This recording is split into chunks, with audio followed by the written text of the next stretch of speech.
Méditer est une chose, mais si vous n'avez pas conscience de la vraie nature de vos pensées, de vos émotions et évidemment de votre esprit, méditer sert à rien. Parce que vous serez toujours singé par vos pensées.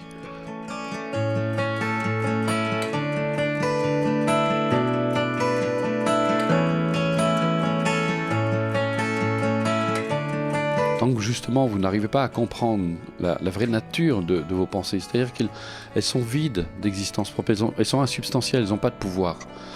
Et en Occident, on assiste sur le pouvoir dans la pensée. Alors que quand on examine ça de près, en fait, la pensée, ultimement, elle n'a aucun pouvoir. Elle a juste, et ça c'est une notion qui est fondamentale à comprendre, la pensée, elle n'a que le pouvoir que vous lui donnez.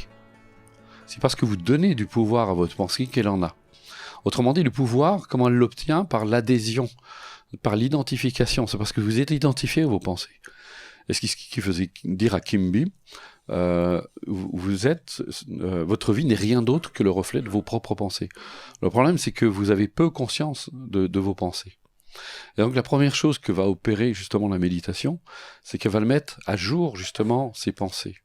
Mais c'est là où le bazar commence, parce que justement, vous voulez en faire quelque chose, vous voulez comprendre, vous voulez analyser, vous n'arrivez pas à laisser passer. Le plus important, et c'est pour ça que ces notions, je reviendrai dessus, parce qu'elles sont très importantes, je les aborde notamment dans les cycles, mais je reviens toujours dessus dans les retraites, et je suis désolé de rabâcher les oreilles à ceux qui sont déjà venus plus d'une fois, qui m'ont entendu répéter les mêmes choses, mais ce sont des notions qui sont vraiment fondamentales, parce que à force justement de méditer sur l'impermanence, sur l'interdépendance, sur la vacuité, on va recreuser la question, il y a un moment, ça devient évident, on se dit, mais bon sang, je suis en train de m'associer, je suis en train de m'associer à c'est comme, comment dire, je vais vous le dire autrement, c'est comme si vous donniez vraiment un pouvoir aux nuages, pensant, vous les prenez pour votre vraie nature, alors que votre vraie nature, c'est le ciel, qui est au-delà des nuages.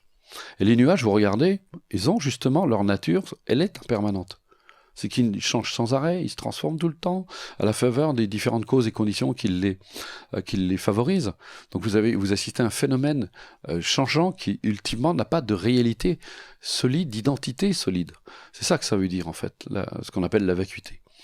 Et vous vous attachez pensant que ça a une réalité solide.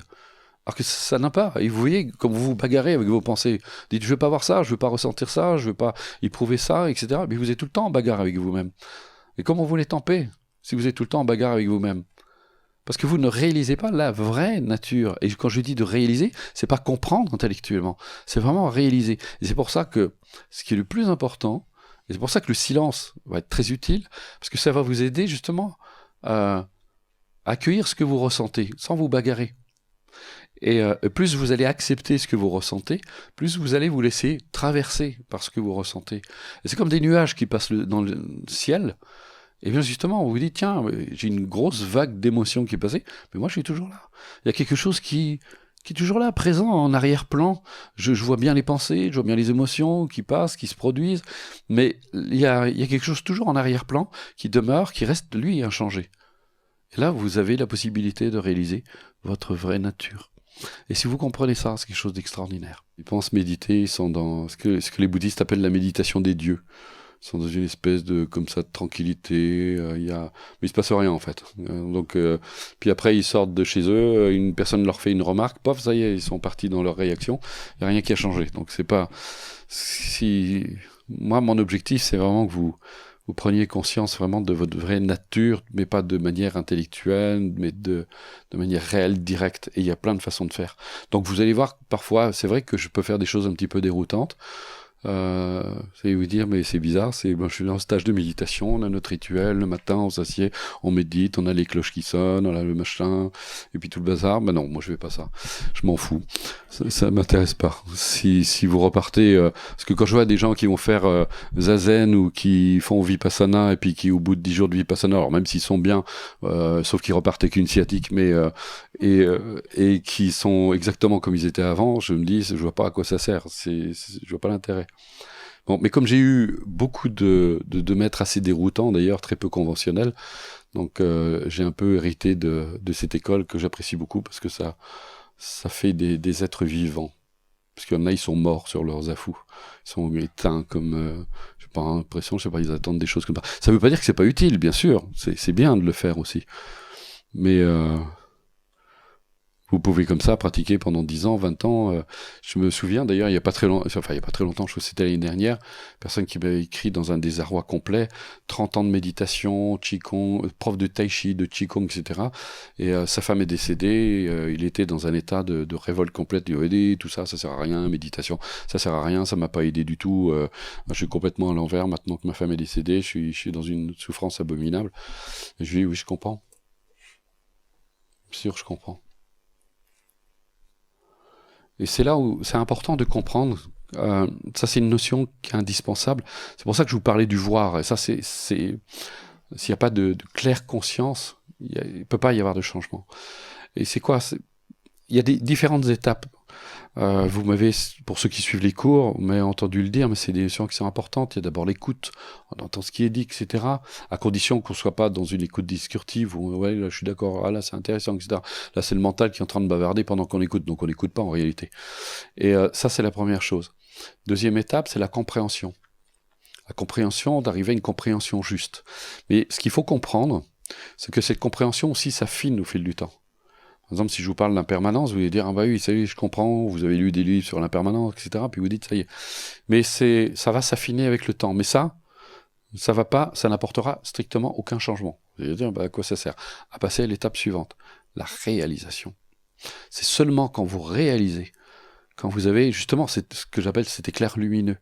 Par exemple, vous avez médité longtemps sur l'impermanence, puis après vous l'amenez dans votre quotidien, vous commencez à constater qu'effectivement tout est changement, tout est impermanent, rien ne dure, et vous réalisez que vous ne pouvez pas saisir les choses puisqu'elles sont impermanentes. Et vous commencez à réaliser la vraie nature des phénomènes. Et là, il y a une réalisation, vous dites, ah, mais ça y est, je commence à comprendre. Ou plutôt, je commence à voir ce que c'est. Et là, vous pensez, c'est pareil. Vous voyez, vous savez qu'elles sont impermanentes. Il y a justement cette conscience, justement, qui commence à réaliser la vraie nature des pensées et que, finalement, que c'est vain de s'y attacher, qu'elles n'ont aucun pouvoir. Je suis en train de me bagarrer avec. En fait, je suis en train de me bagarrer avec... C'est comme si vous bagarriez avec un hologramme, finalement. Et quand vous réalisez que ces pensées sont insubstantielles, que l'émotion que vous êtes en train de vivre là, maintenant, tout à l'heure, elle ne sera plus, et vous allez voir que vous serez passé un sale quart d'heure à vous bagarrer avec votre pensée, qui de toute façon ne sera plus là tout à l'heure. Regardez, prenez toutes les émotions que vous avez pu vivre tout au long de votre vie, il n'y en a pas une qui a duré. Elles ne sont pas là, en tout cas pour l'instant. Peut-être qu'elles vont revenir, mais vous vous dites qu'elles sont cachées quelque part. Mais non, elles ne sont pas cachées. Vos pensées, elles ne se cachent pas. C'est que elles vont apparaître à la faveur de certaines causes et conditions qui leur sont propices, comme la maladie d'ailleurs, c'est pareil. Elle apparaît quand les conditions lui sont propices. Changer les conditions, elles n'ont plus de raison d'apparaître. Quand les conditions ne sont pas dépendantes de notre personne. Mais c'est pas grave. Mais ces circonstances nous donnent l'occasion de percevoir justement ces pensées et de cesser de leur donner du pouvoir. Donc c'est une chance, toutes circonstances sont autant d'occasions justement d'élargir notre champ de conscience et de nous libérer. Cette personne justement qui a réussi à réveiller de la colère, j'ai pas dit, a réussi à me mettre en colère. C'est pas elle qui vous a mis en colère. C'est pas de sa faute si vous vous mettez en colère. Parce une autre personne se mettra pas en colère devant cette personne. Donc ça va bien, c'est bien vous qui ressentez de la colère. Mais cette colère, justement, qui s'élève à la faveur de ces conditions, justement, ça vous donne l'occasion de la regarder, de la voir, et d'arrêter, justement, de la saisir, de lui donner du pouvoir. Le problème, aussi, c'est que vous confondez juger et admettre. Admettre que vous ressentez, que vous avez des émotions, que vous... le problème du jugement, c'est que ça vous maintient, justement, dans cet état. Vous dites, c'est pas bien d'être en colère. Donc vous vous bagarrez avec votre colère. Ou je ne devrais pas ressentir telle émotion. Et vous êtes tout le temps en bagarre avec vous-même. Comment vous l'étampez, encore une fois, je le répète, c'est vraiment important. Mais si tant que vous vous jugez d'avoir telle ou telle émotion, ça c'est vraiment le problème. Un des problèmes numéro un, le jugement, la culpabilité, tout ça, sont des vrais fardeaux dont il faut se débarrasser parce que ça ne résoudra pas du tout la question. Si vous voulez vous libérer, vous devez arriver à ce fameux voir, et c'est ça la sagesse du discernement. Vous voyez les choses telles qu'elles sont. Ça ne doit pas être un but. La joie, elle apparaît justement quand les circonstances lui sont propices. Elle va se manifester. C'est pas ça le plus important, c'est justement d'être à l'aise avec le changement. Si je suis à l'aise avec le changement, c'est ce que disait un sage tibétain. Il disait, euh, être positif, c'est pas être tout le temps positif. C'est être à l'aise avec le positif comme avec le négatif. Le négatif est là, c'est très bien. D'ailleurs, il disait souvent, le négatif, il est là, c'est beauf. Le positif, il est là, c'est beauf. C'est-à-dire, on est tout à fait à l'aise. On se dit, tiens, les circonstances changent. Comme les nuages changent. Tiens, aujourd'hui, ils sont très gris. C'est ainsi. Ensuite, ils sont très clairs. C'est ainsi. Tiens, il y a du soleil. C'est ainsi. On est à l'aise. On garde la paix. Et parfois, la joie va apparaître. Et on va bénéficier de la joie. Et la joie va s'en aller parce que les circonstances fluctuent sans arrêt. C'est ni bien ni mal, c'est ainsi. Mais je reste en paix, par contre. La paix demeure. Je vous disais, la souffrance, c'est la première motivation qui vous fait dire « Maintenant, j'en ai marre de souffrir ». Ça suffit. Et j'oublierai jamais ce sage tibétain qui disait à ses propres élèves « Mais n'en avez-vous pas assez de souffrir ainsi? Qu'est-ce qu'il vous faut de plus pour vous y mettre ?»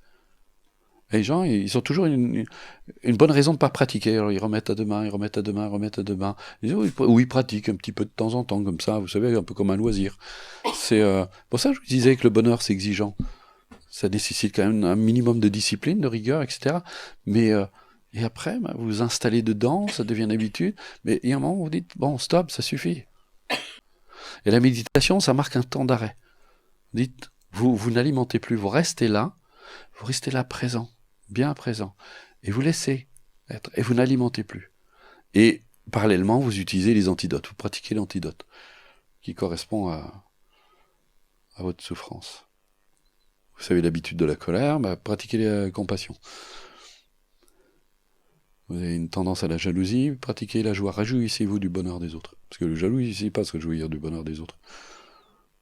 Vous avez déjà vu un jaloux qui se réjouit du bonheur des autres? Non, jamais. Ils ne peuvent pas se réjouir du bonheur des autres. Alors que quand vous commencez à vous réjouir, c'est un effet extraordinaire, c'est que vous commencez à vous accorder des choses à vous aussi. La jalousie, c'est lié à un manque d'estime de soi.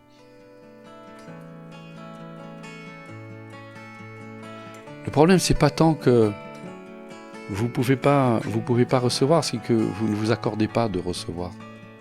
C'est ce que disait Ramana Maharshi, vous venez... vous plaignez de l'avarice de la mer alors que vous venez avec une toute petite tasse, alors vous pourriez recevoir même pas idée de tout ce que vous pouvez recevoir.